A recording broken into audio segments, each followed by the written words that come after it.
Well, welcome to my talk, Disasters, First Responders, Nonprofits as the Other Critical Infrastructure. There's our disclaimer, I'm sure you've seen it 100 times this week, so there it is. I am Dr. Kelly Masada. I have a very weird entry into the security space. I was a victim of cyber stalking for many years and decided to get a PhD to deal with it. So I have an MBA in marketing, and then got a PhD in cybersecurity from Purdue University, about 15 years after my master's degree in marketing.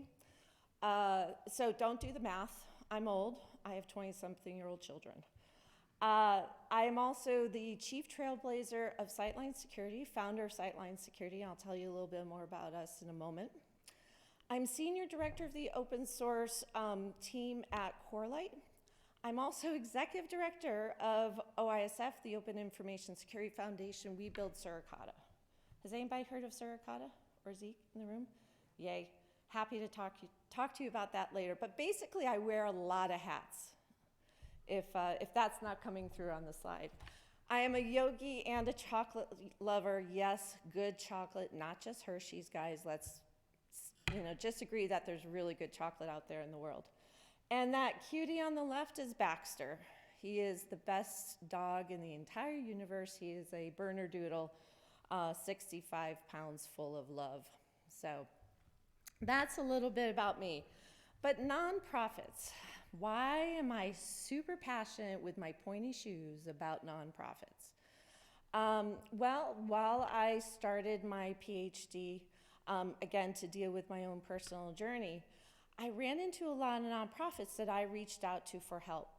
So when it came to dissertation time, you're faced with this challenge of you need to do a body of research on a topic that has never been done that advances the field of security. What the fudge? Like, how do you do that? And so I stepped back and I thought about what are the organizations that I reached out to for help in my own journey? And they were mainly nonprofits. And I kept thinking they were so well intended, but they didn't know how to deal with me. And from what I could gather, they didn't really understand cybersecurity. So I did my dissertation on the cybersecurity preparedness of organizations working with victims of violence, domestic violence, and human trafficking. I'd originally wanted to do the entire nonprofit sector until my chair, Dr. Eugene Spafford, said, Kelly, get the PhD first, then go save the world. So I was forced at the time to narrow it. And the reason why I picked those two types of nonprofits was because I knew they had like an intrinsic sense of what security was, right? I knew they, could feel it, see it in their everyday missions. So what was amazing at that time when I did my dissertation, that the PhD committee also said, by the way, nonprofits don't care about security. I hope you have a backup topic. I was like, wow, okay, take the challenge. Said, how many surveys do I have to complete to move along this process? And Spaff says, 56. I said, okay, great. Sent out 500 surveys to 2 national organizations that help smaller organizations on those missions. 500 surveys, got 222 back. 222 blind surveys about cybersecurity in 2016, you guys. So this whole notion that nonprofits don't care or are not interested was completely blown out of the water in that moment. So that was the first time I was like, wait, there's something here. In all my preliminary research before even presenting, I was stunned that there wasn't any conversation around nonprofits when it came to cybersecurity. So I started Sightline Security, and Sightline is a nonprofit that helps other nonprofits assess cybersecurity risk. We don't do it for them. We don't just throw stuff at them. We actually help them measure where they are so that they can prioritize what steps to take next. But focusing on critical infrastructure, a big topic that's been out there for the past couple of years, and I love the work that's being done at CISA, but I have to say, I keep looking at things like this going, where are nonprofits? Where are they? These are all critical infrastructure, do not get me wrong. But I'm looking at them, yeah, you know, nonprofits are probably woven in here somewhere. But they're not top of mind, and they're certainly not top of mind for our industry. And yet, if you think about what happens in the world, who's the first to step up and be there? During major wars, during society upheavals, when there is a natural disaster, who are the organizations that show up? In our country, right? Who comes to the aid when there's a tornado? With blankets and clean water. And actually, lots of nonprofits are out there setting up the internet, setting up communication channels, making sure that people are not suffering. Nonprofits are the organizations that step up in a disaster. How many of you donate to a nonprofit or give to a nonprofit at least once a year? Yeah, right? How many of you work for a company that donates to a nonprofit? Lots of big companies are donating right now. But nonprofit organizations are vital to our everyday lives. If you just think about San Francisco, right? One of the biggest heartbreaking things about this city, and I used to live here several years ago, is the increase in homelessness. Right? Everybody's seen it. We talk about it all the time when we're getting ready for RSA. Those are the nonprofits that are helping people stay safe when they don't have any other place to go. We have food banks. Think of the impact to food banks during the pandemic. When everything shut down, guys, that meant the nonprofits had to shut down operations. How do you get food to families when you can't open up your doors? Do you move to Amazon gift cards? That presents a whole nother set of problems from a security standpoint, right? So nonprofits are part of our everyday lives, down to hotlines, down to animal shelters. They're part and woven into our lives every day. And yet we're still kind of keeping them off into the corner when it comes to the security conversations. So lots of times when I'm talking to security companies and others about, you know, the importance of nonprofits in our society and that we need to be paying attention to them, they often say to me, oh, they're just like small businesses. They're just kind of over there. Well, nonprofits, so the 1.56 million nonprofits in the US, this is the most recent number. It's from 2018, folks. What has happened in our society since 2018? The Me Too movement, Black Lives Matter, a pandemic, other world events. And what happens when a world event happens? People rally and they say, we're going to stand up a nonprofit that's going to be a mission to help those people that are in need around that event that's happening in our world today.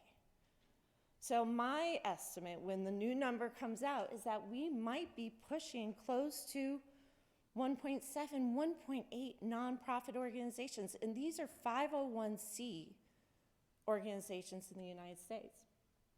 They're the third largest workforce in the United States, guys. This is an enormous sector.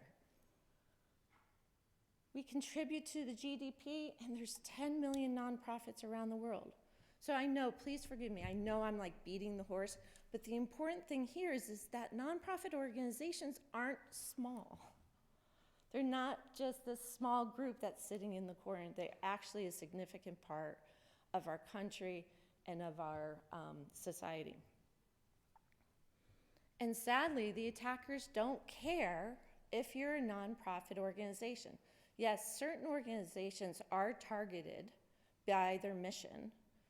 Human trafficking organizations have to deal with organized crime all the time. But lots of nonprofits are using third-party resources that are being compromised by cyber attacks. We had a member in the Sightline family one of the nonprofits working with us that was helping children and their families, children with cancer and their families, navigate that journey. And they had a database of the kids that they work with. That database sat at Blackbaud. That database was compromised in the Blackbaud ransomware in 2020. And you think about, well, what's the outcome? Well, maybe not financial. But can you imagine sending a letter to that family and saying, I'm sorry, your deceased child's name has been caught up in a ransomware attack and we want to make you aware of it? I can't imagine that. So the impact is different than the for-profit space, but the attacks are all there. And they've been there for years. They just don't make the news, right? And I would bet that a lot of nonprofits aren't even aware that they're being hit, either targeted or not targeted. So the challenge I'm presenting out to all of you is that we have to start changing our narrative. I've been talking about the nonprofit space since 2016, so it's part of my DNA. But I love hearing what other people have to say. So when I go out into the world and I'm talking to folks, I'm always asking them, tell me what you think about nonprofits. Tell me, how do you see them? Can you describe them to me? And I hear a lot of the same thing. Nonprofits are all the same. They're all the same. Well, there's a vast pool of nonprofits out in the world. Did you all know that the NFL used to be a nonprofit organization? They are no longer one, but they used to be a nonprofit organization. The NFL, lots of money, right? Lots of prestige. Nonprofits are in healthcare. They're in human services. They're in municipalities. They are global. They're not all the same. So we can't just say nonprofits and put them in one big giant bucket in the corner. This is what I hear all the time. Nonprofits are poor. This is the one I love combating.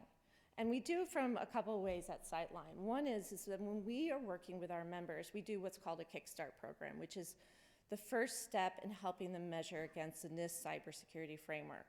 And there are questions in our Kickstart that ask them about what they spend on not only IT services, but other technology.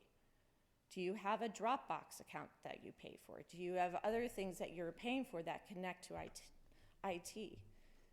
Every single nonprofit organization that we work with at Sightline spends money on technology. Every single one.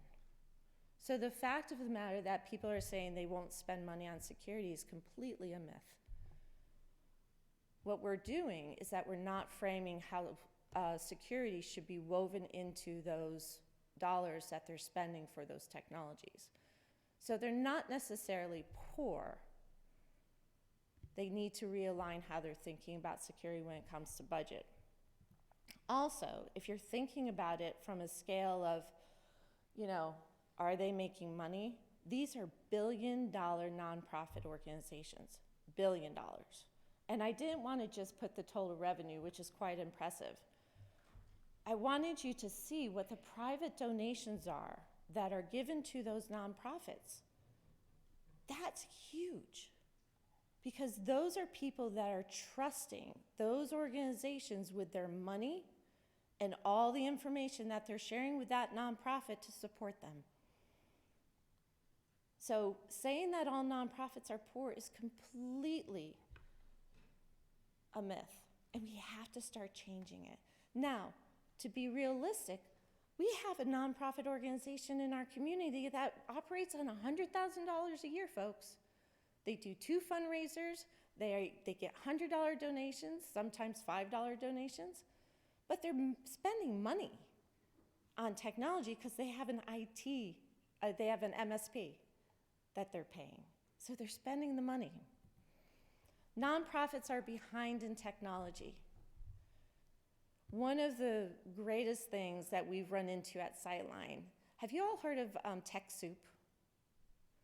Yeah, I love TechSoup. TechSoup actually was a game changer for the nonprofit sector, in my opinion, particularly for the work that we do at Sightline, because TechSoup offers to nonprofit organizations discounts on technology and other services, all through their community of partners. That has changed things because now nonprofits can go in and say, we can buy the latest thing. No longer am I going into a nonprofit and seeing an Apple II computer, for those of you old enough in this room to remember Apple II computers, or dot matrix printers. We're not seeing that. They have up-to-date technology. They are patching their systems. It's not perfect, but what we know from Sightline, from our work with our members, is that the needle is moving in the right direction when it comes to this myth. They're actually starting to think that, wow, enforcing two-factor authentication, we can do it and it makes sense and let's go for it, right? These aren't big, sexy numbers, but there's something, because it's breaking down the narrative that there's nothing. And so I like to celebrate the fact that these organizations are doing something really great, and we can actually help them continue along this way. Another myth, nonprofits don't understand security. That is a complete misunderstanding about that sector across the board. Again, we deal with nonprofits that are nationally known nonprofit organizations that have thousands of chapters in the country. They think about security all the time, but it's just how it relates to their mission. So what we're seeing at Sightline is that the awareness is there. We are a very, very small organization at Sightline. And I'm gonna put out a little confession to all of you. We don't do a really good job at marketing ourselves to nonprofits. We could do a whole lot better. But do you know, we get calls from nonprofits every single week saying, we need Sightline because we need to do a Kickstart because we are getting word from our board that we need to start thinking about cybersecurity. Or we just got hit with an attack. Or we're getting phished all the time and we don't know what that means for us. Or we're applying for cybersecurity insurance. So the awareness is there. I think you would have to live under a rock to not have cybersecurity as a point of awareness in any organization. The motivation is there, but we're shifting the conversation.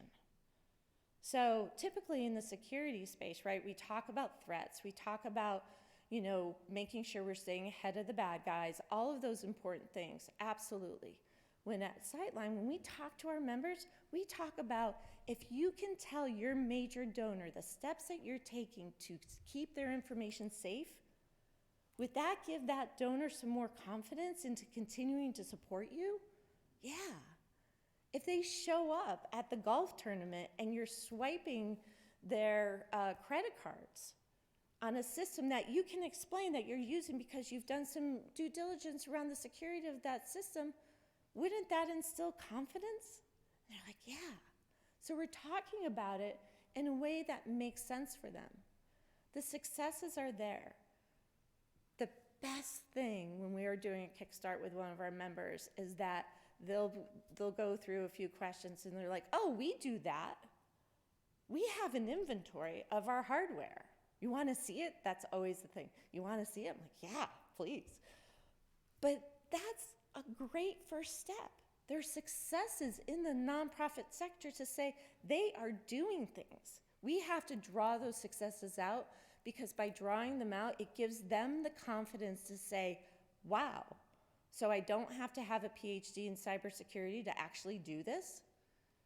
No, you can make successes as that motivator to keep them going. The money is there. Attacks are imminent for these organizations. One of the things that I'm seeing a lot is that by nature of being a very lean operating environment, these organizations are relying on third-party resources hand over fist.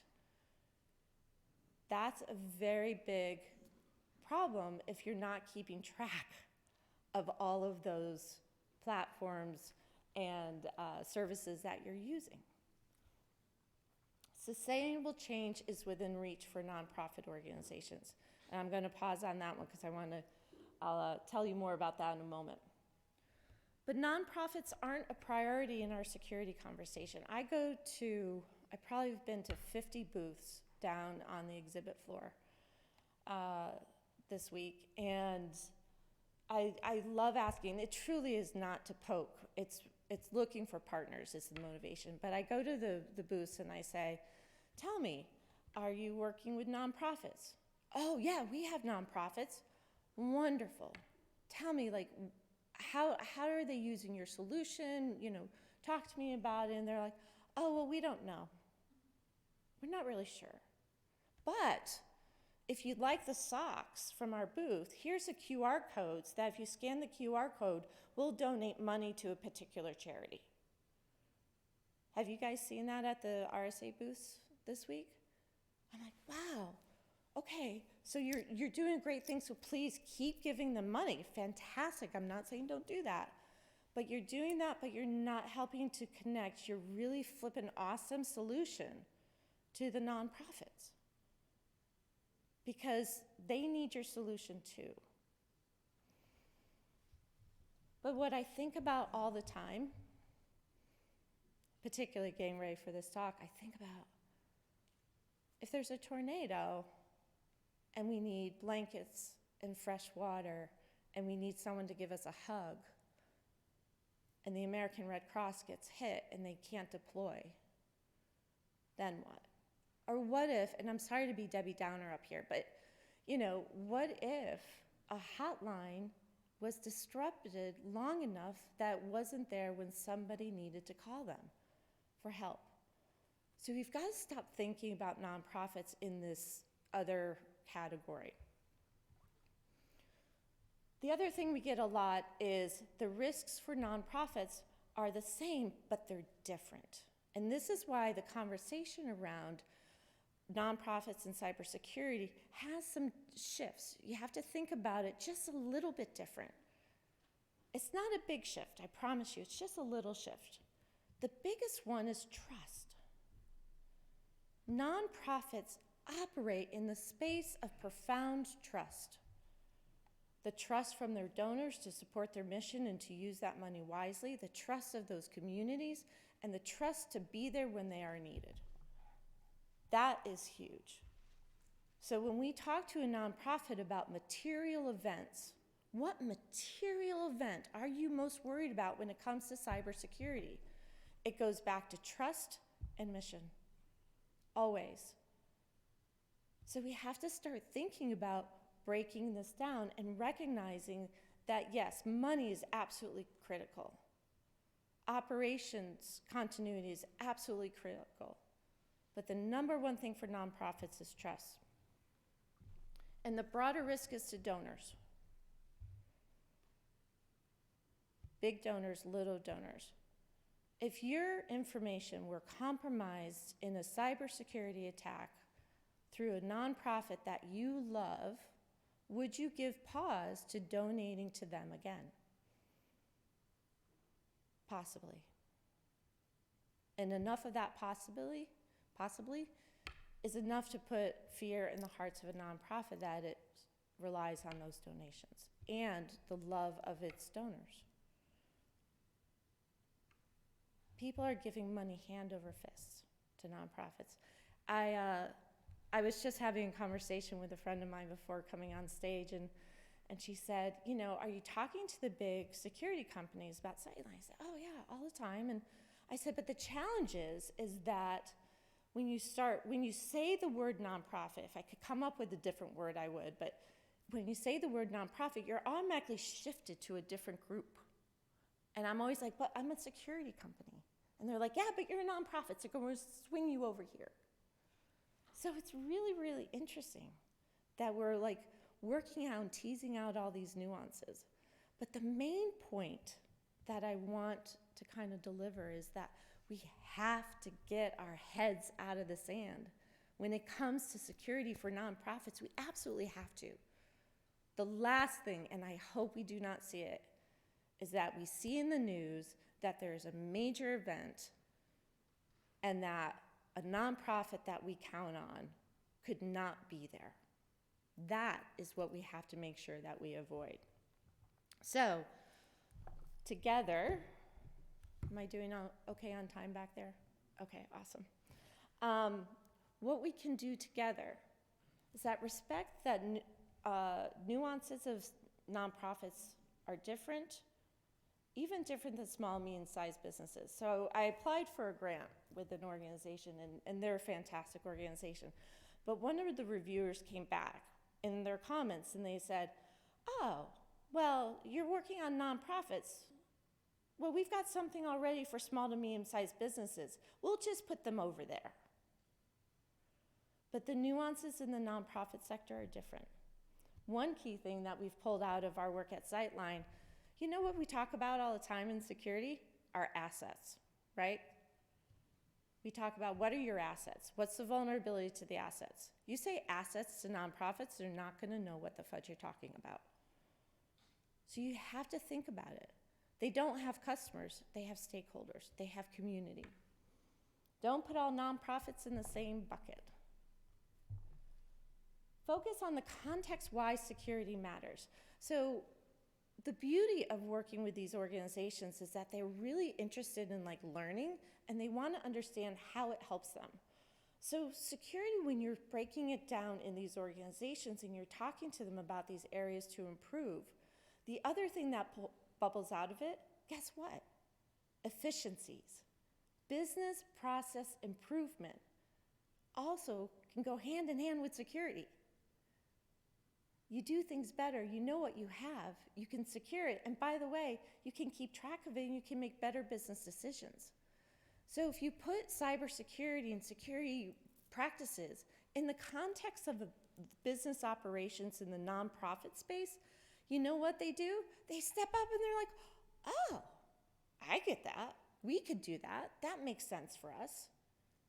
And we're going to be more efficient, which means we have more time on our hands to put towards mission.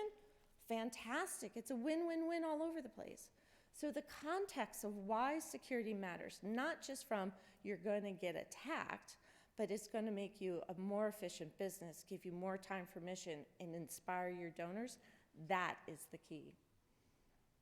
Illuminate the attacks that are likely. One of our members kept getting phished. And they're such a great organization. They have a whole after-school program. Thank you, bye. A whole after-school program for kids, and they're absolutely fantastic. But they were getting these phishing attacks often, right? So much so that the entire organization kind of made a joke out of it, which was fantastic, and we were celebrating it. But the president of this nonprofit came to me with his heart in his hand, and he said, why do they keep coming to get us? Because to him, it was like somebody personal didn't like them and was coming to get them. And so he got caught up in that. Why do they hate us? How can they hate our mission? We're good people. And I said, you're just getting caught up. You're just getting caught up. Thank you, honey. Remember that the threads that we're all connected. When I talk in front of CEOs and the C-suite executives, I typically say to them, you know, you are giving your time and your company's money to these boards. One of the first things we do at Sightline when we're talking to our members, we look at their website and we talk to them about the vulnerability of putting this lovely board of directors on your website with, oh yes, and John, he works at Dell. And he is senior such and such, and he lives in Bethesda, Maryland, with his wife and his children who go to this school and blah, blah. Oh my Lord. So much stuff about their board. So you say to John, Are you at risk? Because all those details that you would never put on any other bio, any place else in your professional life, are sitting on the board of directors of a nonprofit? Come on. So you have to start thinking about those threads that connect us, because we can't just keep them off in the corner and say they're not going to impact us. I would bet dollars to donuts that organizations have been compromised by their relationships with nonprofits and never even knew it from a security standpoint. And I hate to say that because I don't want to diminish the importance of donating and supporting these organizations. I want to emphasize the importance of that we need to start bringing them in the loop. And that comes with mission is first, always and forever for a nonprofit organization. So if we go into a nonprofit and say, oh my God, you're gonna have to do this super long assessment, you're gonna have a laundry list of all the stuff you're not doing well, you're gonna have to spend oodles of money, and you're gonna have to hire consultants, blah, blah. Everything that's said takes away from mission. But if you go in and you say, let's make sure that you can always feed the children in your community. Let's make sure that your fundraiser can be the best it can be, and you can get lots of money and feel really good about it. Let's make sure. So we had a human trafficking organization we were working with that I was meeting with them one day, and they said, we're so excited, we're gonna do a hackathon. I said, okay, cool, tell me about it. And they're like, we're gonna, learn how to break into phones. I'm like, bad idea.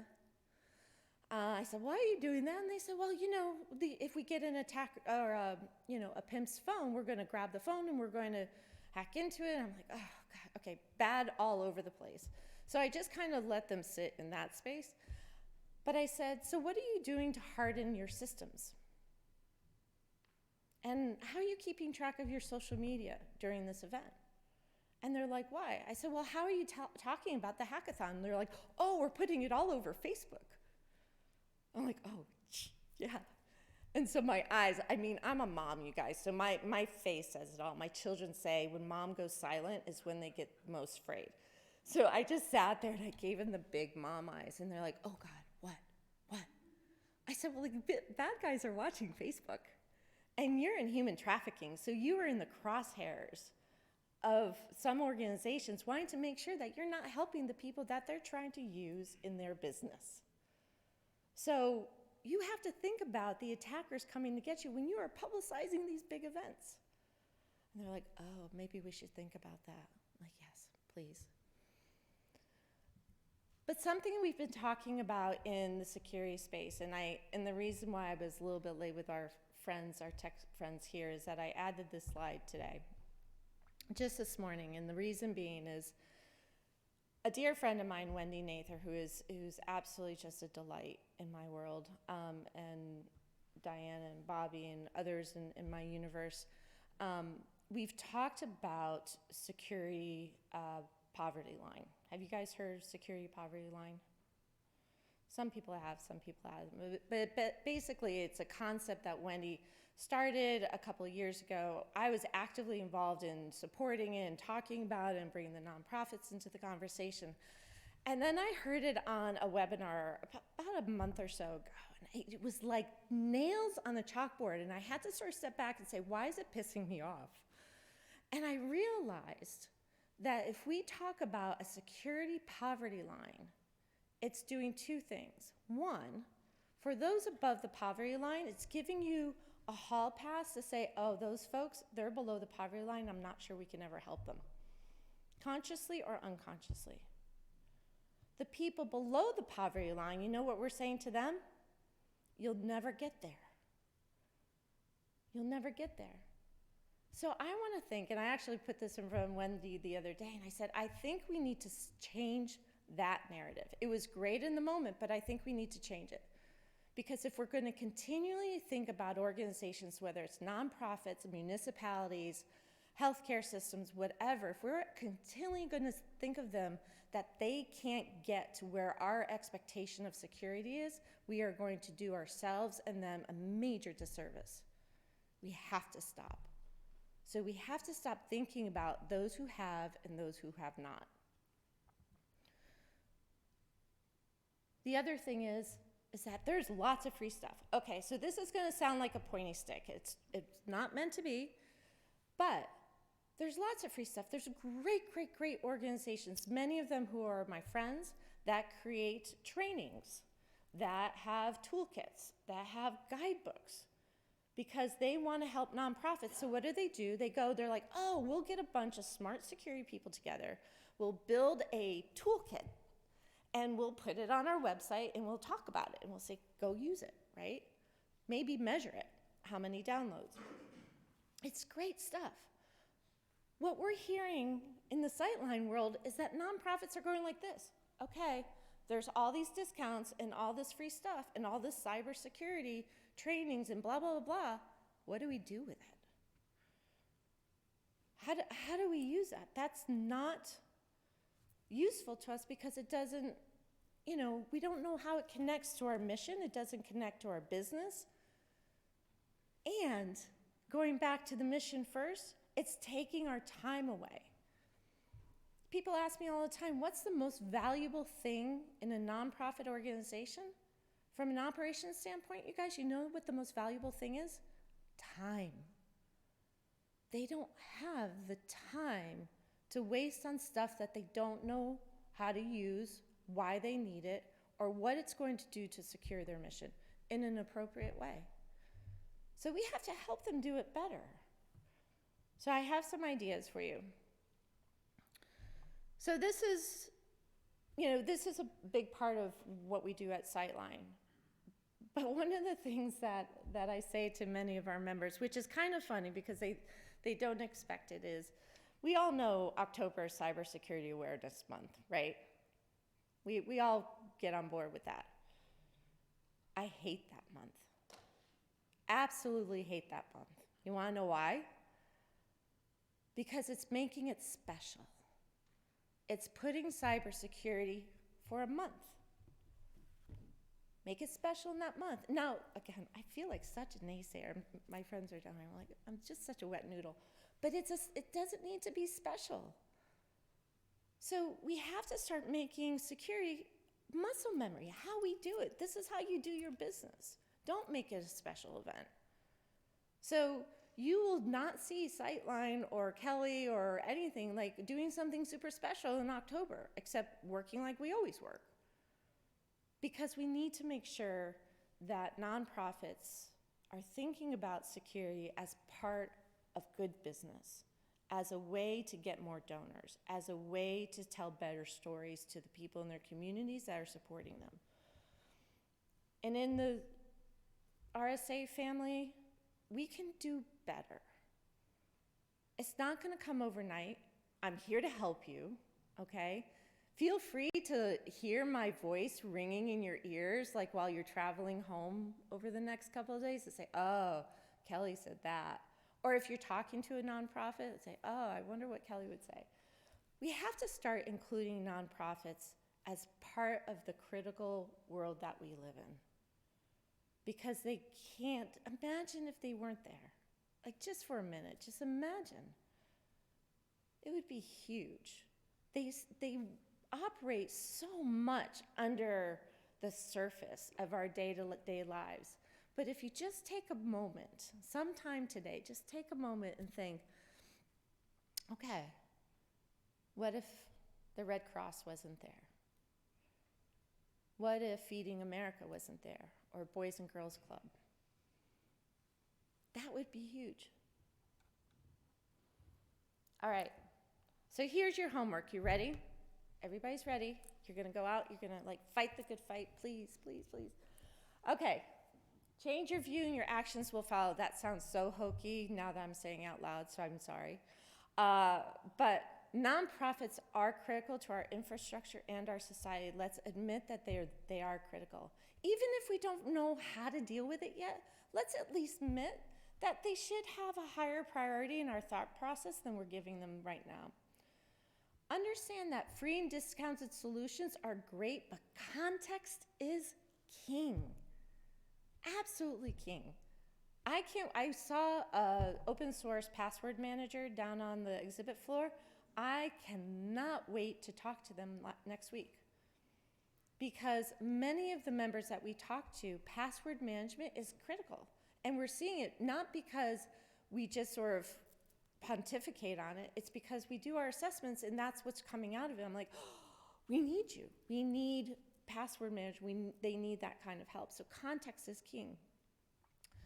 If you get contacted by a nonprofit, or if you have a day of service in your organization where you're going to go help a nonprofit organization, you're going to bring all your cybersecurity awesomeness to that nonprofit, I beg you, put your assumptions at the door. Don't go in thinking they're poor. Don't think that they don't have resources, that they don't care, that they're not smart enough. Check all that at the door and come in humbly. Have any of you learned a new skill like over the past couple of years? Like, did you learn how to make sourdough bread, or like some people did and I didn't? Or like, did you take on a new skill, learn how to play an instrument? I remember when I learned how to do yoga. And the hardest thing was to step out of a comfort zone of knowing and being in an uncomfortable spot of not knowing. When we work with our members, we step in with our members not knowing who they are. We have ideas, but we don't know who they are. So we spend those early days talking to them because I want to understand what matters. Because the more that you link security to what matters to them, the more it will stick. Quick fixes don't matter. You always should be striving for change that sticks.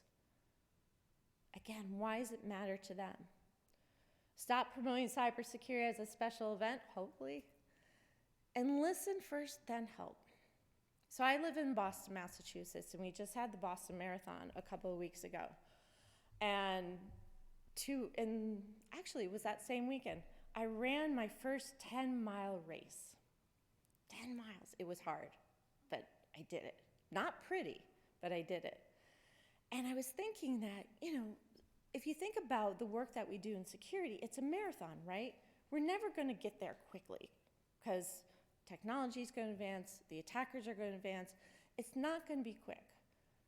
But if you think about it, only a few people cross the Boston Marathon in those first few hours.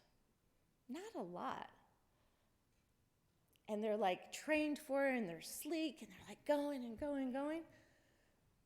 But have you ever seen the pictures of the people who cross the finish line at the Boston Marathon at the end?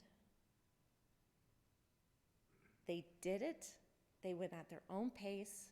They took care of themselves along the route, and they made sure they took out of that experience what they put into it. Nonprofits are the same. They're somewhere in that sea of marathon runners with all of us in security that we need to start including. And I don't care if they're way in the back. I had a conversation with someone recently and I said, I would rather help 100 nonprofits institute cybersecurity as a way of doing business than put together a checklist to send out to 20,000 nonprofits and never know if they'll understand it. A checklist might help a few of them, which is great, but working this way, I know it sticks. And here's another one of my controversial slides. Whoa, sugar. Don't be the hero. My first RSA talk I did in 2016 while I was finishing up my dissertation research. I had this slide, thank you, that had a cape, right? Had the cape. I'm like, I'm the hero. I'm going to go fight the nonprofit fight. And I was preparing for this talk. I'm like, fudge, I don't want people to go in as the hero in the nonprofit world. The reason being is that what do heroes do? They come in with all their awesomeness, they swoop in, and then what do? Swoop out. It's not going to work. And I've learned that over these past few years because I see it in the work with the members that we deal with and the nonprofits we deal with. What matters is them getting it and them understanding and them instituting it. I love this quote. do any of you do like presentation decks on airplane rides, watching movies, right? So I was watching the George Michael Freedom documentary, which was awesome, and there was a song that he was talking about, that charity is a coat you wear twice a year, and it was really resonated with me because I do think that we only think about nonprofits when there's a QR code to scan at RSA, or when it's end of year giving, or when it's a day of service for our company. We need, as security professionals, to stop thinking about nonprofits only when it's there. We have to think about them connected to us, connected to our businesses, and connected to our personal lives. And we have to think about cybersecurity for nonprofits ongoing. So I hope that you'll take away some of these insights. I hope you will hear my voice ringing in your ears the next time you click that donate button on the website of your favorite nonprofit. And I hope, if you need help, please contact me. And if you want to go help a nonprofit in your community, go for it. But come talk to me. I'd be happy to give you some guidance on how to do it in a way that will make it stick for them. And that might help kind of break down their anxiety about this awesome cybersecurity person walking into their midst to make their lives better. Okay? So thank you all for being here. I'm happy to take questions. Yeah.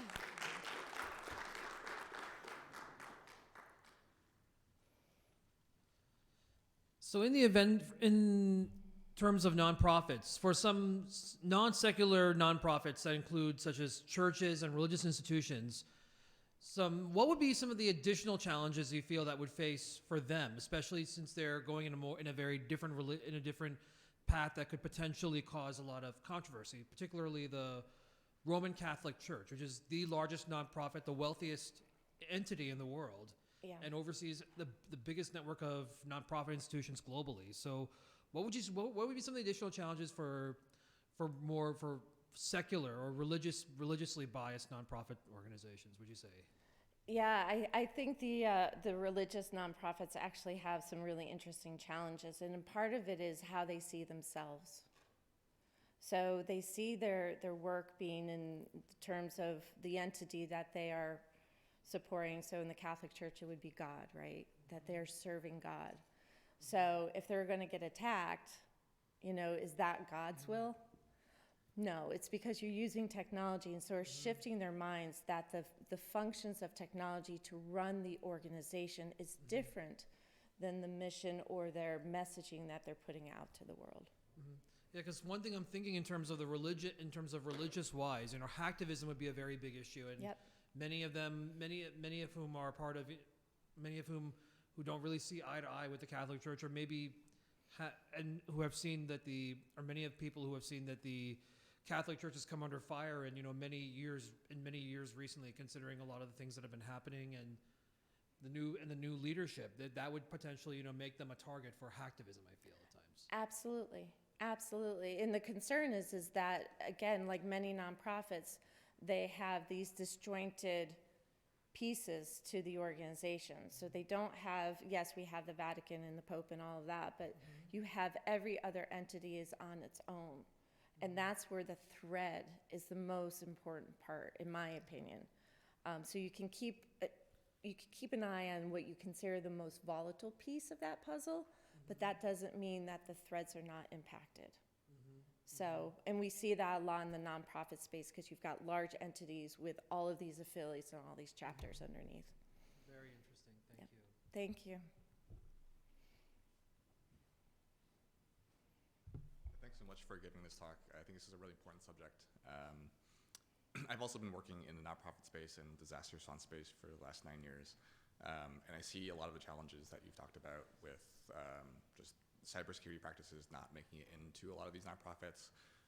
Oftentimes I see they're not being prioritized, as you mentioned. But we've got 1.3 million nonprofits across the US, as you said. What actions can we take concretely to scale improving best practices across all these gazillions of organizations? I haven't been able to figure out how to do this effectively. with the nonprofits that we work with, and I'm curious whether you've had have any insight into doing that effectively. I think the biggest thing is to maybe shift even your own thinking, that cooperation by the organizations over scale is the first order of business.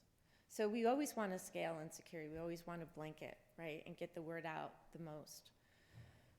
We see it as if we can help a small group and then they help others. So we have a community space where nonprofits are talking to one another about security, and they are teaching each other about it. That, to me, is the win. Because scaling just like a standard, the NIST cybersecurity framework is fantastic. We use that sightline, but we use a modified version that's written in nonprofit language. The next generation I want to see is that's written by mission. So a food bank, family services, domestic violence, disaster recovery organizations, they would have a framework that would make sense to their mission. Because then we can scale. Then we give them something that connects to them and doesn't just bucket them into one big giant chasm. So, but maybe just for now, step away from the hope and the dream to scale and think about how to collaborate and think about how to plant those seeds so it can grow. And call me if you need help. We good? Thanks, everybody. Spread the word.